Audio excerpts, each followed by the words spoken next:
Good evening and welcome to another Circle session talking about LGBTQ mental health.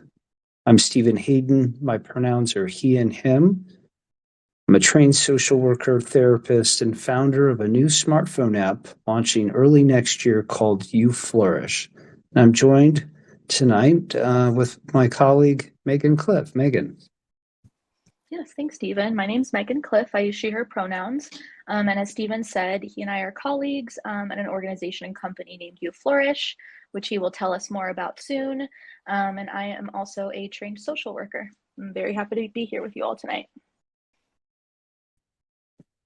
Yeah, so as a person in recovery with my own history of mental health challenges, this work is deeply personal to me. And so I'm so glad to have the opportunity to talk tonight about a hopeful future for our community. And despite a really difficult year with more than 600 anti-LGBTQ laws put forward in state legislatures around the country, we're seeing an increased rise in physical assaults, particularly against our transgender community. We recognize, obviously, there's book bans and censorship taking place around the U.S. And even though we find ourselves in this difficult climate, I'm still hopeful for our community, hopeful for a bright future where joy can be at the center of our experience. So tonight we'll talk more about that. But before we do, I'd like to start with a just a motivational message that kind of sets us up for our discussion tonight. So as you tune in today, remember that your journey is an intricate mosaic composed of your experiences, identities, and emotions. Each piece comes together to create a beautiful and unique picture of who you are. You are ready to confront the challenges that may cross your path. With each step, you demonstrate your bravery and contribute to the collective strength of our community. Beside you stands the unwavering belief that every person, regardless of their identities, deserves the deepest respect, profound understanding, and unwavering support. In this world we're building, there is a recognition and celebration of the diverse threads that make up your shared human experience. Your unique story is not just acknowledged, it's celebrated as a wellspring of courage and strength. So take a deep breath, ground yourself in the moment, and explore the limitless potential for healing and hope when we come together as a community.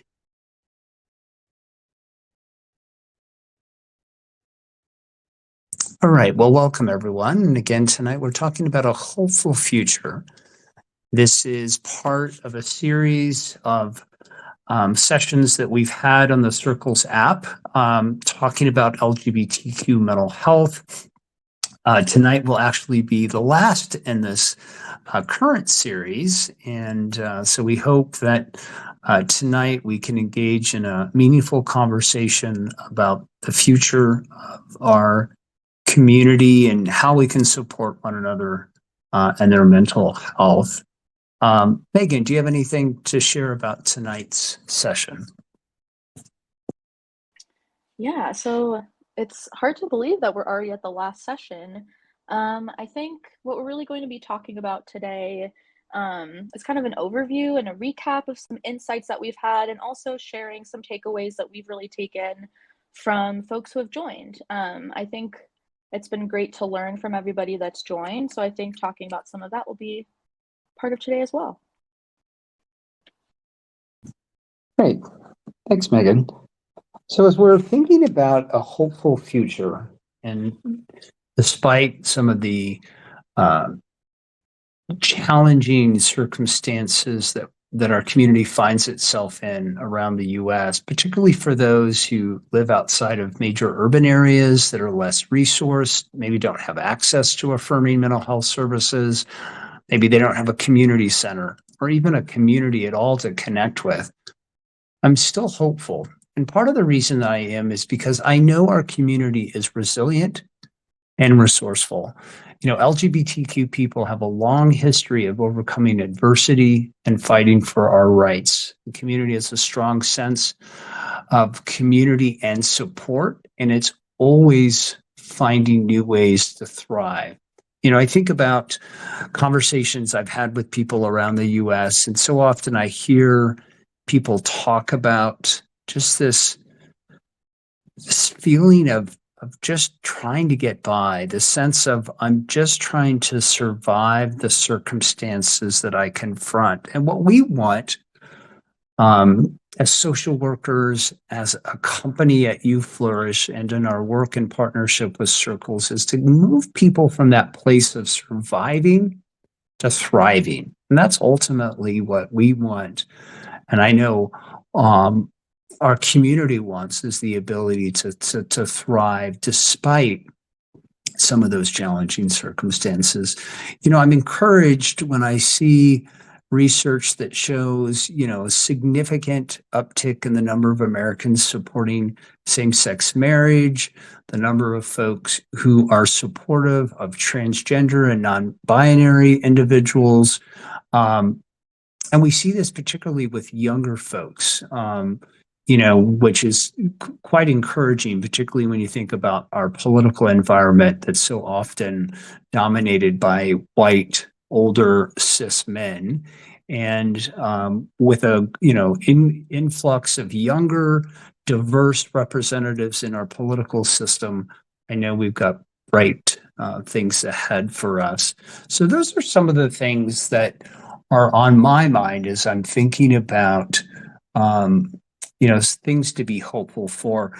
The other thing I'll mention that I think we've all come to appreciate is the increased visibility in media and public life has really grown exponentially. More people are comfortable coming out. We have a lot more positive role models and representation in entertainment, politics, and other fields. So, that I think is a positive development. When I came out many, many years ago, it was in the midst of the AIDS crisis, and it was still a very challenging time to be, kind of grappling with my sexual orientation and coming to terms with my identity as a gay man. And I'm so glad that folks feel a much greater sense of liberation today than maybe they did before because of those positive role models. I also see a lot more supportive allies, whether it's in the workplace or in the community, people who really care deeply about our community. And again, I know it's hard to believe at times when the headlines are screaming, really hateful language and denigrating the existence of many queer folks. It's hard to find reason for hope, but yet I see it in our community. I see it in people's willingness to reach out, want to help and support. So I'll stop there. And I wonder, Megan, Ashley, if you've got things that you want to share about your reasons for hope. Yeah, so actually something that I was thinking about, and you started to get to this, Stephen, in terms of just the power of community. And today is actually LGBTQ plus Center Awareness Day, October 19th. And I think the fact that organizations like Centerlink,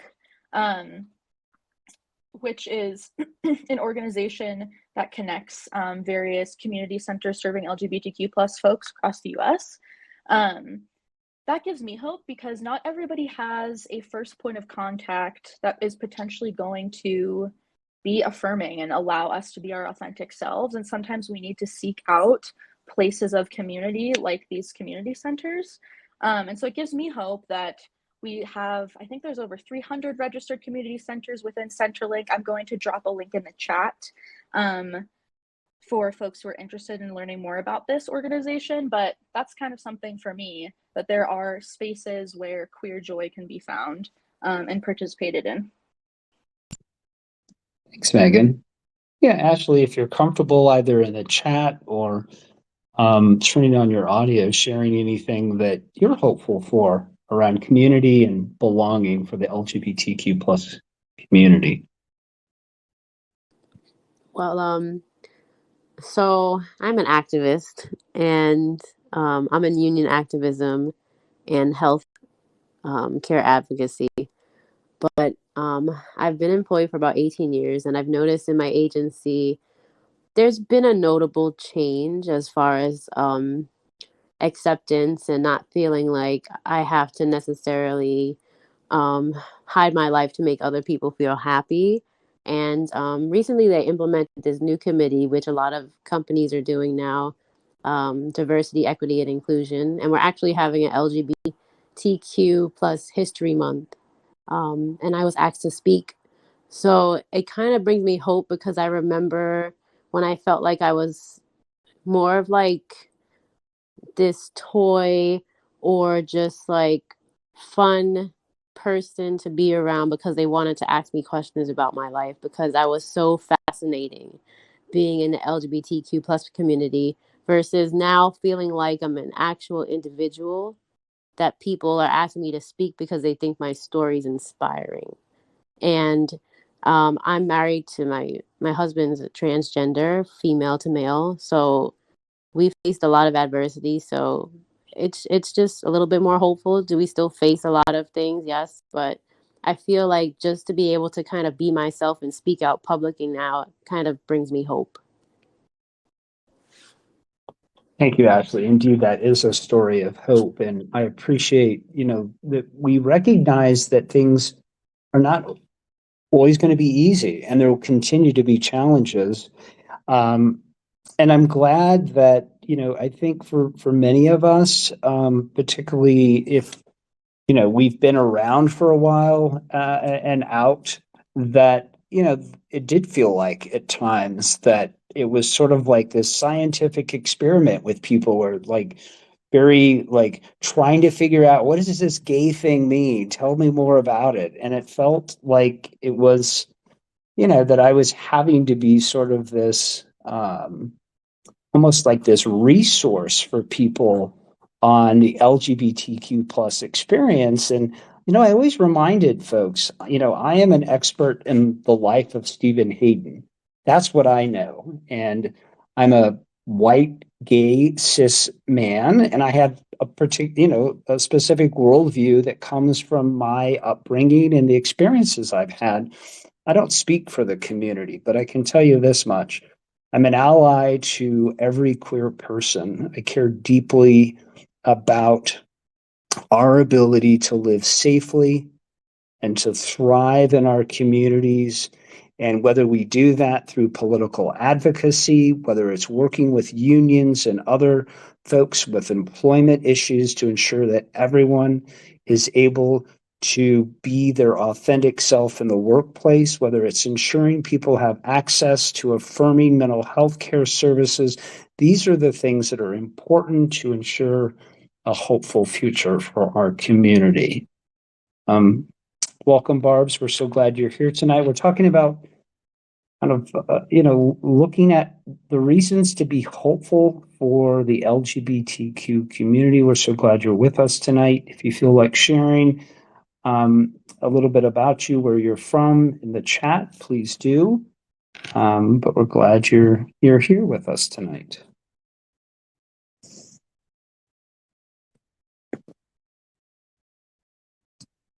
Well, wonderful. One of the things that also gives me, I think, a lot of hope, and it's a silver lining that has come out of the pandemic. And I say unfortunately, because of course the pandemic is still ongoing, and it's a challenge for many people. And yet, one of the things that we've seen is a greater willingness and awareness to talk about mental health. What was strictly taboo for many people prior to the pandemic is something that people are much more open to talking about. And we know that when we can bring addiction and mental health out of the closet, if you will, into the light, that gives people the ability to talk about what's going on in their life, it also gives them the ability to ask for help. So I'm grateful to see that more and more people are not only talking about it, but they're looking for resources to help them on their journey. Now, what we do know is that the mental health profession has a lot of work to do. We have a history of being pathologized as queer folks, as many of you all know.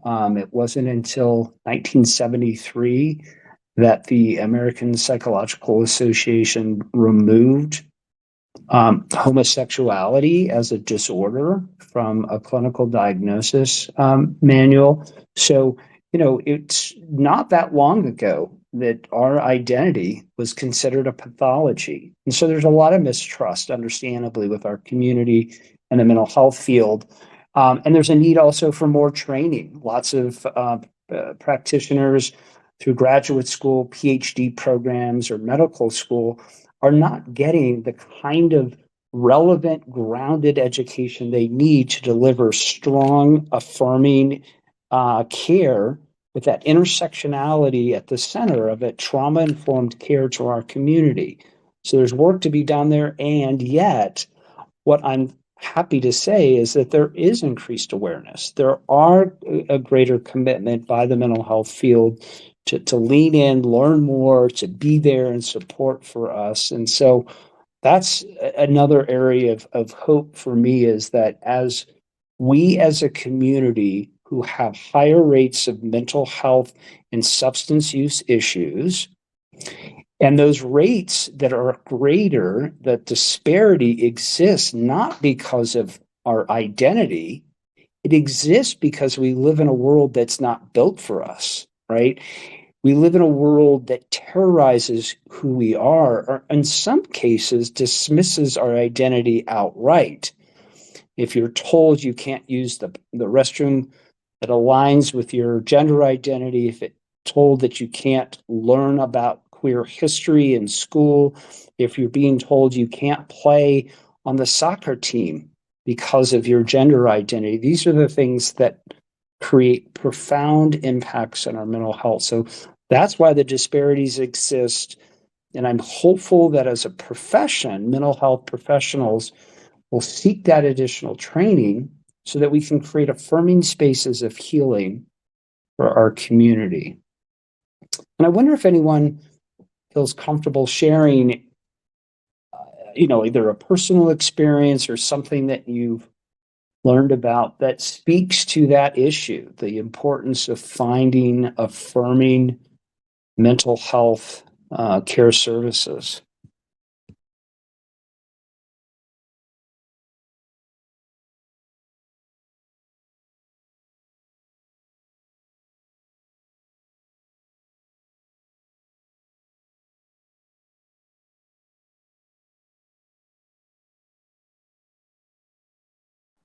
Yeah, I think something that comes up for me is like when I've come out, my apologies, folks, my dog just barked, um, is when I've kind of the act of, so coming out, right, isn't just this one time experience.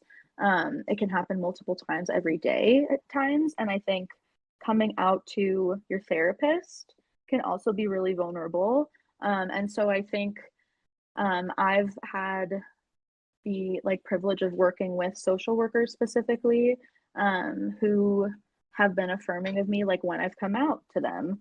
And so that's a really positive experience where it was met without judgment, and where questions were asked not in a way to pry and be invasive, but in a way to build rapport and build a shared understanding, if that makes sense. Yes, it does make sense. And thank you so much, Megan, for sharing. Would invite others to share either in the chat. I'll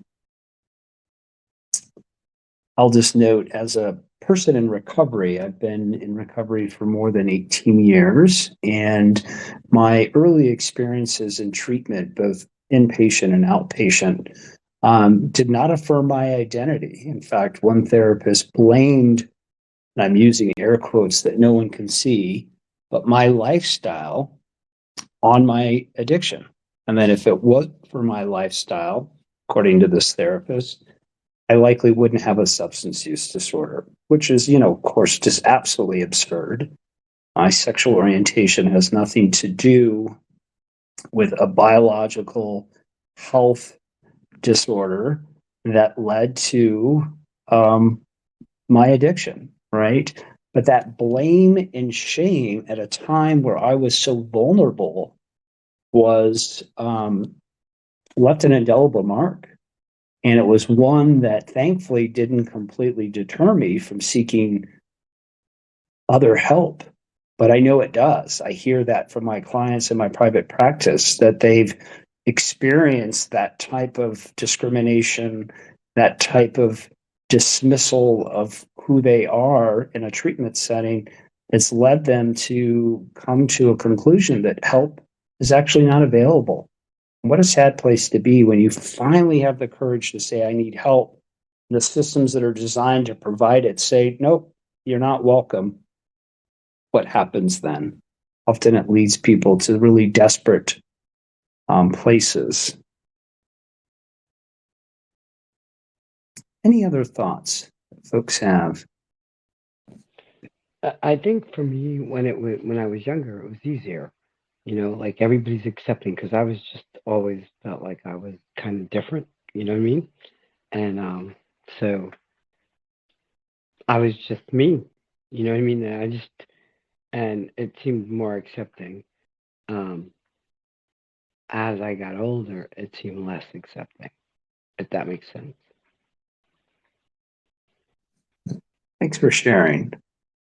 Yeah, it's interesting. And there's so many different factors that come into play, right? What type of family were we raised in? What communities do we live in? What's the political environment that we find ourselves in? All of these things can have a really significant impact on our ability to navigate the world as an open and out queer person, right? And I'm mindful and recognize that it's not safe for many of our community members to be out and proud around the US and certainly around the world. And so I'm always trying to balance this hope that people can live their authentic self against the reality that that's not always possible, that it could lead to you being terminated from work in all the states that don't have that protection, right? Or in states that still permit conversion therapy for young people, which is just simply not only wrong, it's unethical, and it's extremely harmful. And yet it's still happening in places around the US. So lots of different competing factors that, can either be protective in our ability to sort of navigate the world or can actually undermine that and acts as a risk factor to our overall mental health.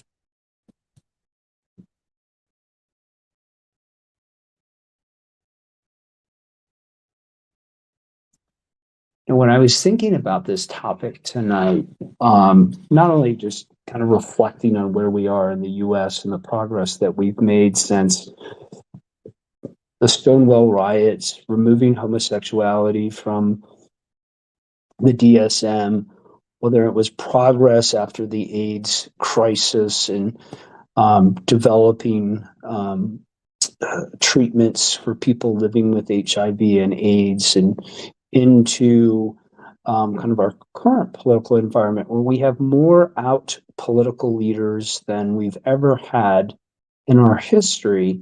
And so as things are slowly making some progress here, we're seeing changes, profound changes around the world. In some cases,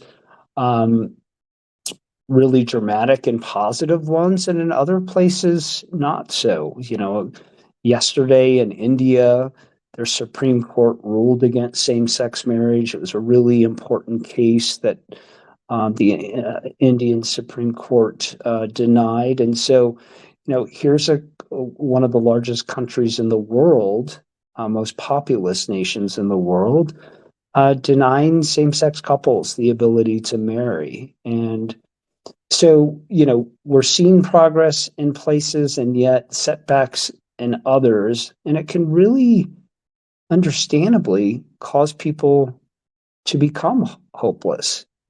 And that leads to some really challenging circumstances for people. And we may turn to things like drugs and alcohol to help cope. Maybe there's other coping mechanisms we use that are not productive or helpful to us. And I wonder if anyone has anything they'd like to share with our listeners tonight about a moment in their life where they had lost hope but found something that gave them a light to move forward.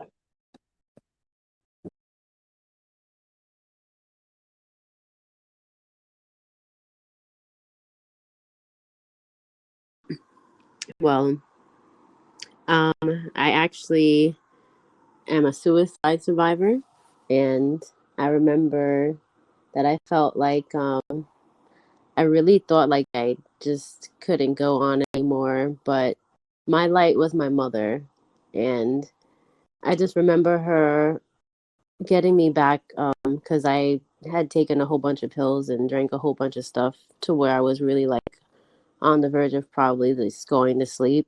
And she told me that she wasn't going to give up on me because I was stronger than this, and that she wanted to talk to me because this wasn't like me.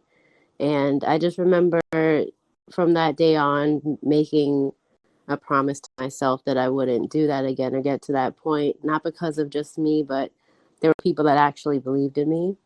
So now that my mother's passed on, I just kind of keep on to that light so I don't make the same misjudgment again. Ashley, thank you so much for your vulnerability and sharing that.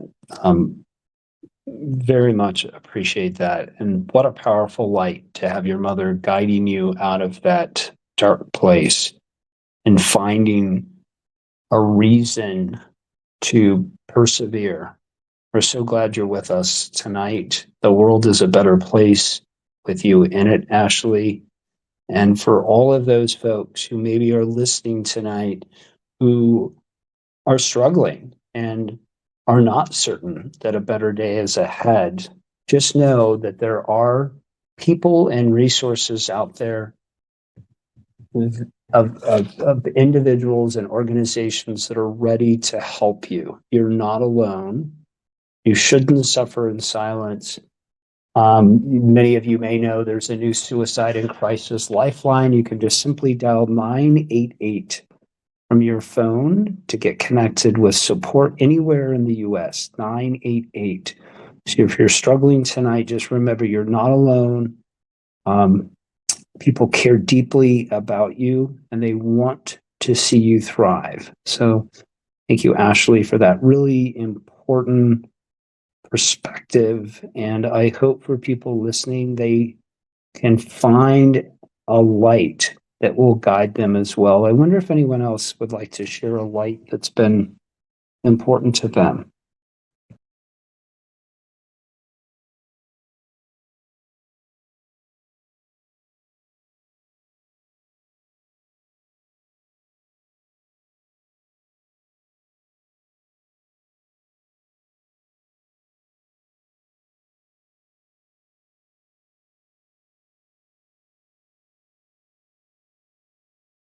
Well, as you all are thinking of something that you might want to share, and you can, of course, always share in the chat if you feel more comfortable. I mentioned a bit ago that I'm in recovery from a substance use disorder, and it was incredibly debilitating, and I nearly lost my life because of it.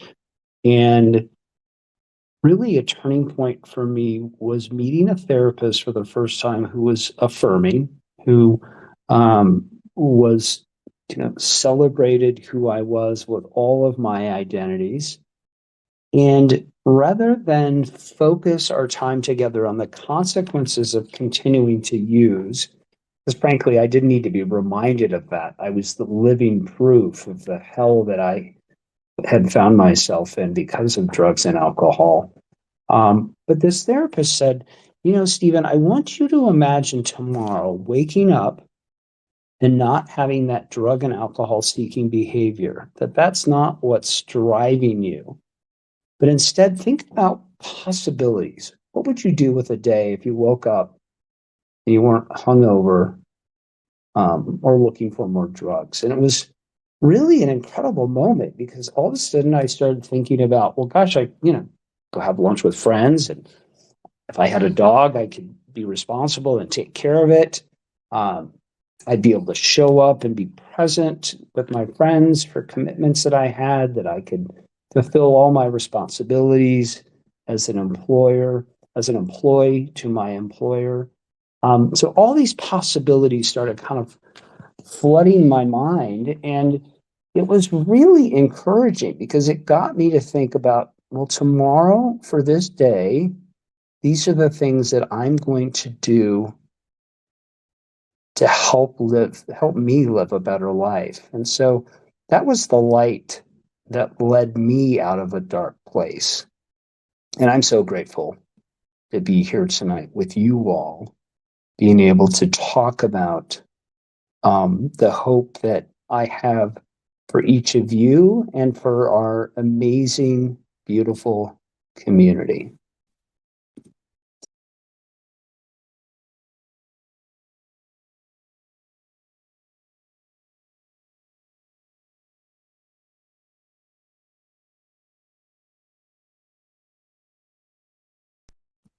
Megan, I want to invite you in.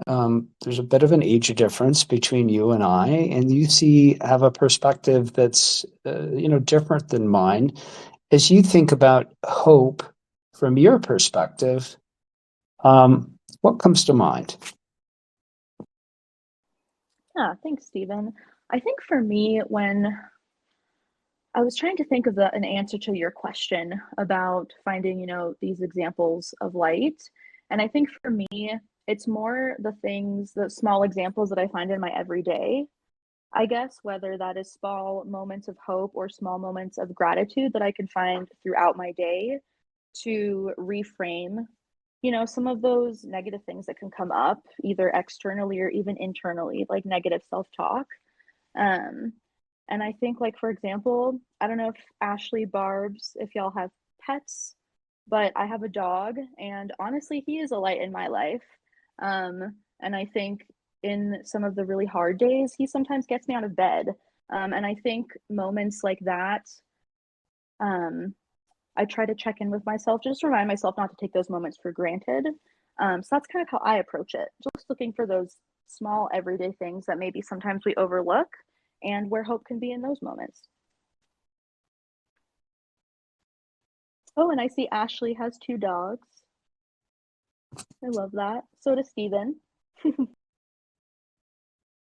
Yes, indeed. I love that, Megan. Thank you for that as well, is that we can have these profound milestone moments in our life that provide that light. And yet there's things that are happening every day in our life, experiences that we have that can also be the light that gives us a hope for a better day. Indeed, yes, I have 2 dogs, 2 labs, one's 2 and the other's 5, and they are incredible companions, always at the door, ready to greet me when I come home. And even on a bad day, they're always ready to ensure that I have a great day. And so, yeah, thanks for that reminder, Megan, that those smaller things, not less significant, but maybe smaller, less impressionable things can be just as powerful of a light. Laura, welcome. We're so glad you're here. We're talking about a hopeful future for the LGBTQ community and thinking about, opportunities for us to come together, create a sense of belonging within our community to help improve our overall well-being. Our commitment, of course, is to ensure that every queer person has the ability to thrive in their own way, whatever that looks like. And so that's part of our discussion tonight. You're welcome to put where you're from and your pronouns in the chat. You feel comfortable. So welcome. Thank you.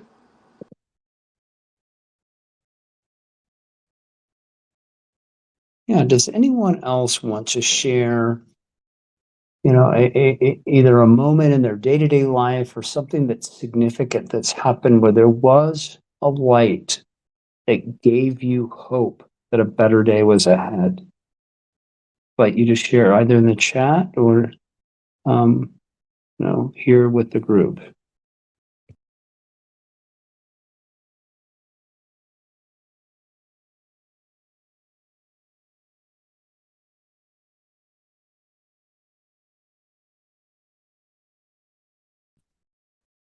All right, well, let's turn our attention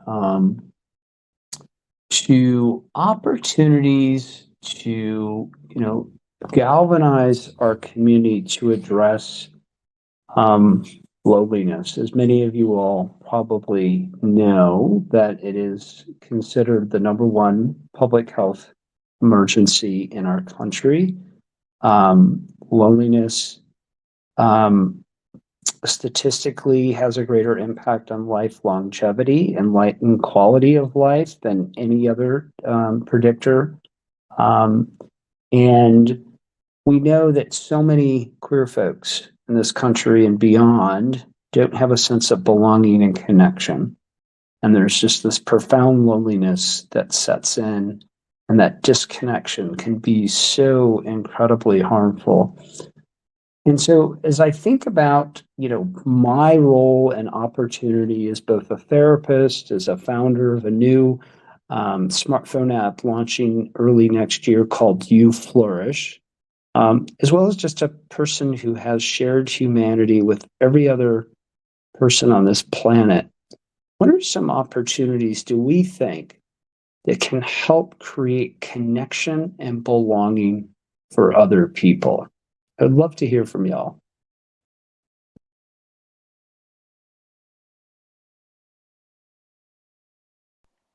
Well, I think one thing is kind of what we're all doing right now. The fact that virtual spaces like this for community, we're all joining from different places.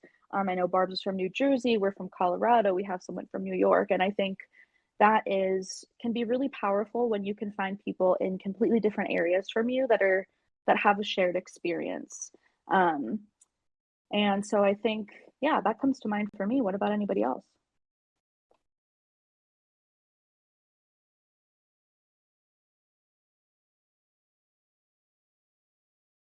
I was gonna say the same thing, Megan. I was like, it's groups like these that you can get people together and chat. So that to me is a belonging that can take away some loneliness.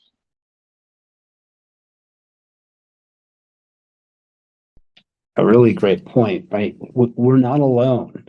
We're not the only person that's struggling or confronting some of the challenges in society. So powerful. Ashley, do you have any thoughts?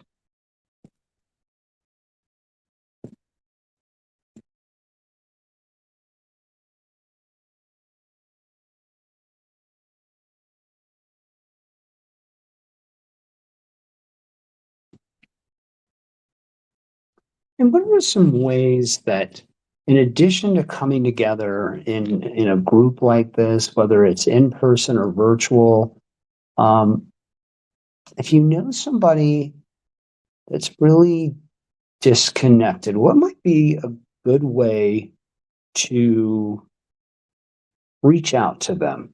What might be something that we could do to let that person know they're valued and important, that we want to be in community with them? Any ideas?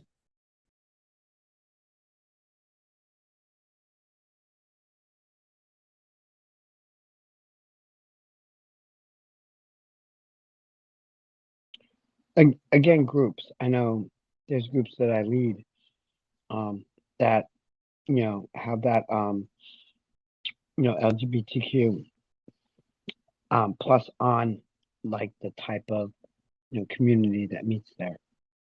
So that's one way. Thanks, Boris.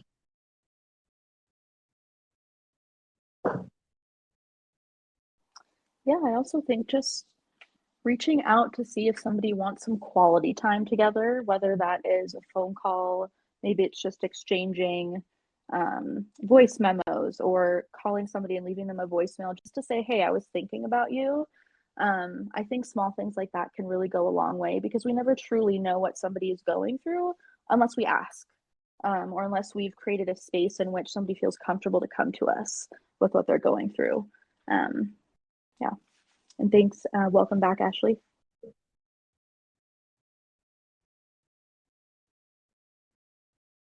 Thanks, Megan. Yeah, I mean, a few things that come to mind for me is, first of all, it's important that we're taking care of ourselves, right? So for us to be present and to show up in our best way for other people, what are we doing? Are we getting enough sleep? It's one of the first things I ask clients in my therapy practice. How much sleep did you get? Is it quality of sleep? Are you eating healthy foods? Are you engaging in some kind of movement, whether it's just taking a walk, but some type of physical activity to get your body moving? So taking care of yourself, I think, is crucial.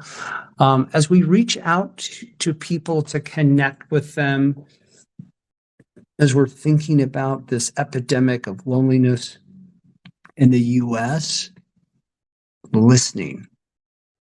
If we know somebody and we're looking to connect with them, it's so powerful.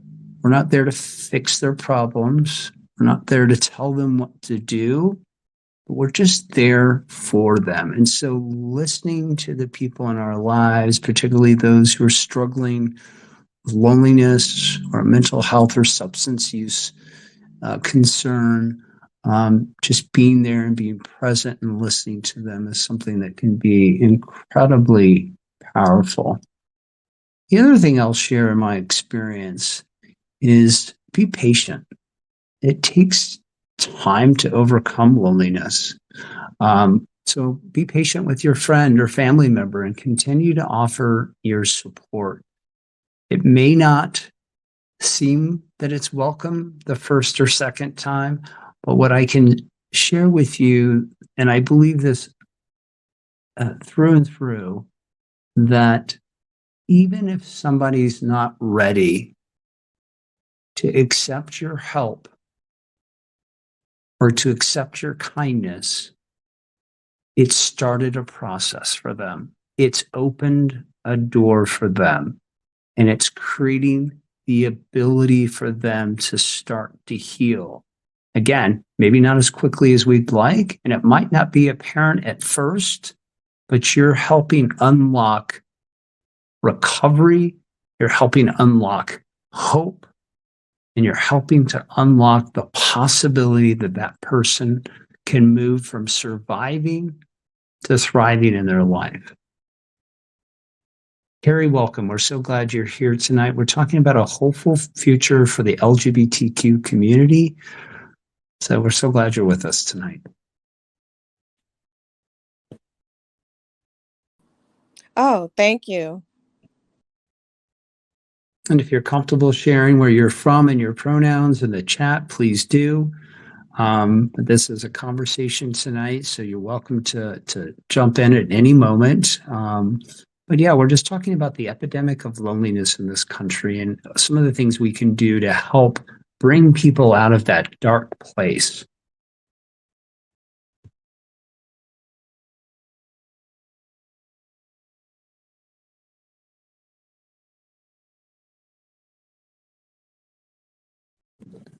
We were talking earlier about that you're not alone, you're never alone, and there are people out there who care about you and want to support you. And I think, finding those resources, even if you don't need them today, one of the pieces of advice that I give friends who are not struggling, and I know it seems kind of out of place, But I'll ask, do you have resources lined up in the event that you need support for your mental health?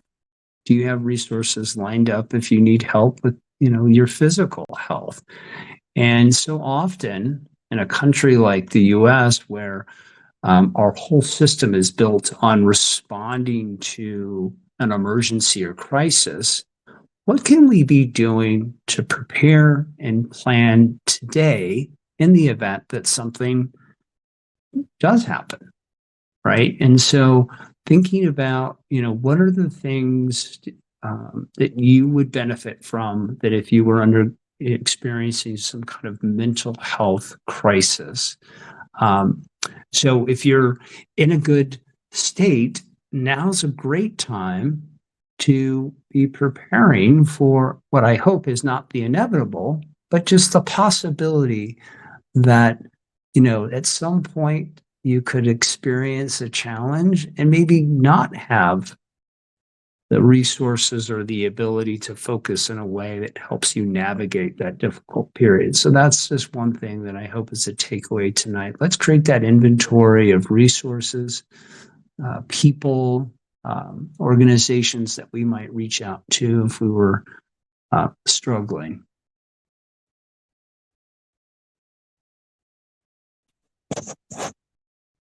Yes, Bart. In New Jersey, for people who have mental illness, they have a psychiatric advance directive that you can fill out. So if you have, you have a mental illness with it, which would be, any type of abuse, you can fill that out, and they have to follow your wishes. Well, that sounds like a really great, a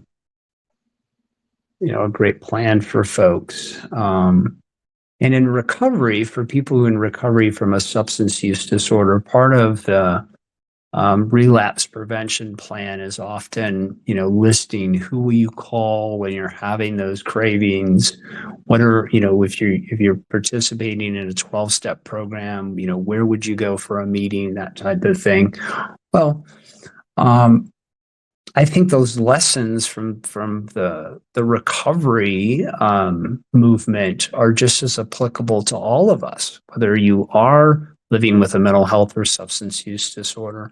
Having a recovery plan makes a lot of sense to me. And I wonder, what are some things that we can do today, that pre-planning, so that if we need it, we've got it available.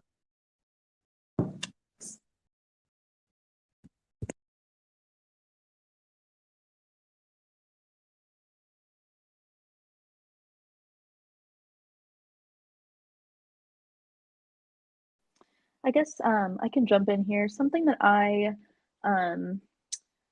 often pre-plan for is related to like my social anxiety that I manage. And so something that comes up for me in social situations where I feel uncomfortable, and I'm also identify as a person in recovery, is having like a buddy and maybe coming up with some type of system where I say, hey, I don't really feel comfortable. Maybe I feel activated, triggered a bit. Can you come with me outside? Some type of unspoken thing with a buddy in moments that may come up as being difficult. So that's something that I'll pre-plan for if I know that I'll be joining in on some social activity. Thanks, Megan. Yeah, I wonder if anyone else has something they want to share.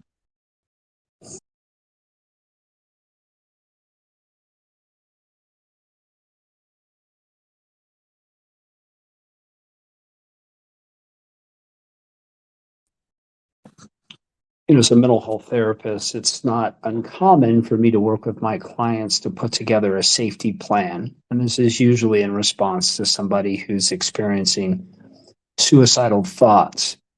And again, just kind of moving back from a specific condition or concern, we should all have a safety plan. What does that look like? Again, what are the resources and the people that we can connect with during those difficult times? So something for you all to consider as we begin to wrap up tonight. as we always do, we end our sessions with a guided meditation, and then we'll leave a couple of minutes at the end for questions that you may have or any last minute thoughts. So with that, I'm going to turn it over to Megan to lead us in a meditation, and then we'll finish with any questions that folks have or any last minute thoughts. Megan. Great, thanks, Stephen. So I know we've been talking about hope today, so this meditation is really going to be around that. So I invite everybody to find a comfortable spot for their body today. Maybe this is, if you're like me, I'm standing right now. Maybe you're seated or laying down. I invite you to close your eyes if you feel comfortable, or you can keep them open with a soft gaze straight ahead of you. And I invite you to take one deep breath in through your nose. Hold it, and now exhale, just releasing any tension in your body, shaking it out. And now I'd like you, as you continue with these breaths at your own pace, I'd like you to begin by grounding yourself in this moment. Slowly through your nose, exhale through your mouth, and kind of wiggling your toes, feeling grounded in whatever comfortable spot you found for yourself. And now I'd like you to visualize a spark of light at the core of your being as you continue to inhale and exhale at your own pace. And this spark symbolizes hope, the ember that even in the darkest of times is there, waiting for us to be nurtured. I invite you to think with each breath in and out as you nourishing that spark and nurturing it. And with each breath, let this spark go brighter, visualizing it expanding, filling your entire being with a warm and gentle light. This is the embodiment of hope and a source of strength that you can draw upon to light your path. As you continue to inhale and breathe out, I invite you to contemplate the challenges you're currently facing. And with each breath, allow that inner light that you're nurturing to shine upon these challenges, casting them in a new, less scary perspective. And with each breath, recognize that hope empowers you to overcome these challenges, to find solutions, even when it feels like a dark moment. And now I'd like you to picture that spark that was inside of you, enveloping all of you. You are a radiant beacon of hope. Your inner light shines brightly, dispelling the darkness that surrounds you. And allow it to extend outward, touching the lives of those around you with each breath in and out. And to folks who also may be struggling in their own dark moments right now.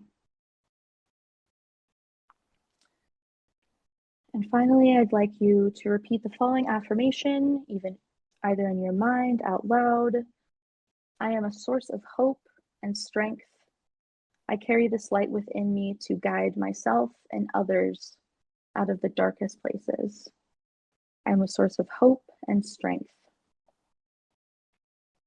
I invite you to repeat that affirmation a couple more times as you bring in some closing breaths. I'd like to bring us back to the present moment. And when you're ready, open your eyes. Maybe they've been open the whole time. I'd just like you to bring yourself back to your body, whatever comfortable spot you found.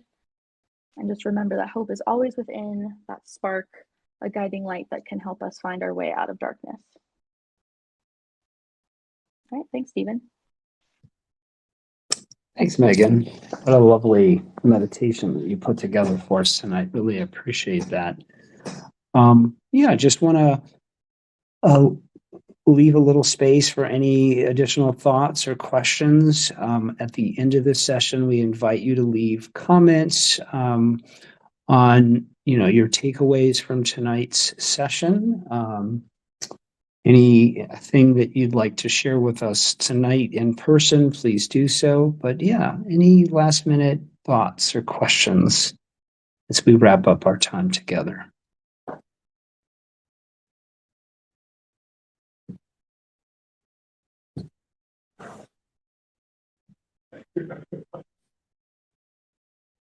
All right. Well, Megan is going to put in the chat a little bit of information about You Flourish.